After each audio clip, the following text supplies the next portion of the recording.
पाठ 8। शाम एक किसान। आकाश का साफा बांध कर सूरज की चिलम खींचता बैठा है पहाड़। घुटनों पर पड़ी है नदी चादर सी, पास ही दहक रही है पलाश के जंगल की अंगीठी। अंधकार दूर पूर्व में सिमटा बैठा है भेड़ों के गल्ले सा। अचानक बोला मोर, जैसे किसी ने आवाज़ दी, सुनते हो? चिलम आंधी, धुआं उठा, सूरज डूबा, अंधेरा छा गया। कविता के बारे में। कवि ने किसान के रूप में जाड़े की शाम के प्राकृतिक दृश्य का चित्रण किया है। इस प्राकृतिक दृश्य में पहाड़ बैठे हुए एक किसान की तरह दिखाई दे रहा है। आकाश उसके सिर पर बंधे साफे के समान, पहाड़ के नीचे बहती हुई नदी घुटनों पर रखी चादर सी, पलाश के पेड़ों पर खिले लाल लाल फूल जलती हुई अंगीठी के समान, पूर्व क्षितिज पर घना होता अंधकार, झुंड में बैठी भेड़ों जैसे, और पश्चिम दिशा में डूबता सूरज चिलम पर सुलगती आग की भांति दिखाई दे रहा है। यह पूरा दृश्य शांत है। अचानक मोर बोल उठता है, मानो किसी ने आवाज़ लगाई, सुनते हो? इसके बाद यह दृश्य घटना में बदल जाता है। चिलम उलट जाती है, आग बुझ जाती है, धुआं उठने लगता है, सूरज डूब जाता है और शाम ढल जाती है, रात का अंधेरा छा जाता है। प्रश्न 1।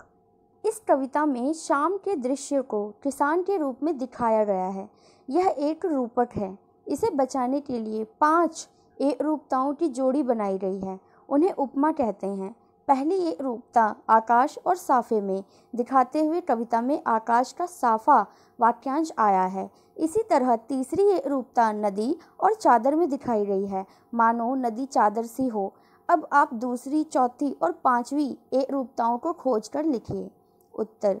दूसरी एकरूपता चिलम सूरज सी, चौथी एकरूपता पलाश के जंगल की अंगीठी, 5वीं एकरूपता अंधकार पेड़ों का गल्ला। प्रश्न 2। शाम का दृश्य अपने घर की छत या खिड़की से देखकर बताइए। शाम कब से शुरू हुई, तब से लेकर सूरज डूबने में कितना समय लगा, और इस बीच आसमान में क्या क्या परिवर्तन आए। उत्तर। शाम में घर की छत या खिड़की से देखने पर पता चला कि सूर्य के पश्चिम में पहुंचने के साथ साथ ही संध्या होने का रंगत होने लगता है। शाम से सूरज के डूबने तक में लगभग 1 से 1.5 घंटे का समय लगा। इसी बीच आसमान में लालिमा छा जाती है। नारंगी तथा बैंगनी रंग के बादलों से आकाश व दिशाएं ढक गई। प्रश्न 3। मोर के बोलने पर कवि को लगा जैसे किसी ने कहा, सुनते हो? नीचे दिए गए पक्षियों की बोली सुनकर उन्हें भी 1 या 2 शब्दों में बांधिए। कबूतर, कौवा, मैना, तोता, चील, हंस। उत्तर। कबूतर, कहाँ जा रहे हो? कौवा, सुनो रात न होने दो। मैना, तुम मनमोहक हो।